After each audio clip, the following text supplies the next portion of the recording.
Pempengaruh media sosial dan usahawan terkenal, Airul Aming sekali lagi melakar sejarah apabila mencatatkan rekod jualan stream langsung tertinggi di TikTok Shop Malaysia dengan nilai jualan mencecah 2.3 juta ringgit dalam tempoh sehari. Kejayaan luar biasa itu dikongsikan oleh Airul Aming atau nama sebenarnya Airul Aming Kamarul Zaman melalui platform media sosialnya baru-baru ini. Alhamdulillah, kita pecah rekod baharu hari ini. Jualan tertinggi dalam sejarah live stream TikTok Shop Malaysia dengan 2.3 juta ringgit hari ini. Terima kasih semua, tulisnya.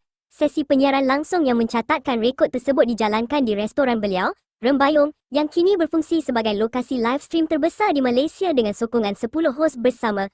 Pencapaian terbaharu ini mengatasi rekod-rekod beliau sebelum ini, termasuk kejayaan menjual produk dendeng yet berapi bernilai 1.2 juta ringgit dalam masa hanya beberapa minit pada awal tahun lalu. Selain kejayaan komersial, siri popular beliau, 30 hari 30 resipi, yang sinonim dengan kedatangan bulan Ramadan turut kembali mendapat sambutan hangat daripada pengikut setianya di seluruh negara. Rekod ini sekali lagi mengukuhkan kedudukan Airul Aming sebagai antara pencipta kandungan paling berpengaruh di Malaysia, menggabungkan kreativiti, komuniti dan strategi perniagaan digital yang berkesan.